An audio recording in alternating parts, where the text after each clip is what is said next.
Hi friends, welcome to Cricket 360. எங்க ஐபிஎலோட 31st game of the season between Sunrisers Hyderabad versus Delhi Capitals பத்தி ஒரு match prediction. இது வரைக்கும் 30 மேட்ச் ப்ரெடிக்ட் பண்ணியிருக்கோம். அதில் 18 மேட்ச் கரெக்டாக ப்ரெடிக்ட் பண்ணியிருக்கோம், 11 கேம்ஸ் தப்பாக ப்ரெடிக்ட் பண்ணியிருக்கோம், ஒரு கேம் நோ ரிசல்ட் ஆயிருக்கு.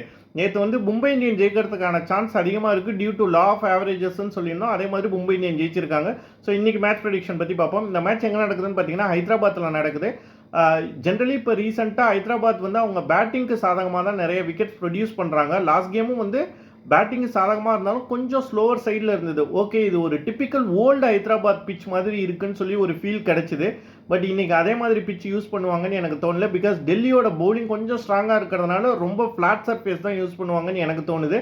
ரெண்டு டீமையும் கம்பேர் பண்ணி பார்க்க போகும்போது வந்து SRH versus Delhi Capitals batting பற்றி பார்க்க போகும்போது ரெண்டு டீமுக்குமே ஒரு நல்ல பேட்டிங் யூனிட் இருக்குது. அதில் ஸ்லைட்லி எஸ்ஆர்எச்சுக்கு ஒரு பெட்டரான பேட்டிங் யூனிட் இருக்கிறதா நான் பார்க்குறேன். டியூ டு அக்ரெஷன் கொஞ்சம் அக்ரெசிவாக விளையாடுறாங்க SRH compared to Delhi Capitals. So அதனால் அவங்க பேட்டிங்க்கு ஒரு ஸ்லைட் எட்ஜ் நான் கொடுக்குறேன். பவுலிங் வைஸ் பார்க்க போகும்போது நிச்சயமாக டெல்லி கேபிட்டல்ஸோட பவுலிங் தான் வந்து மச் பெட்டராக இருக்குது வந்து எஸ்ஆர்எச்சோட பவுலிங்கை விட. லாஸ்ட் ஒரு 2 கேம்ஸ் கொஞ்சம் எஸ்ஆர்எச் நல்லா பவுலிங் பண்ணாலும் ஸ்டில் வந்து டெல்லி கேபிட்டல்ஸோட பவுலிங் தான் பெட்டராக இருக்குது.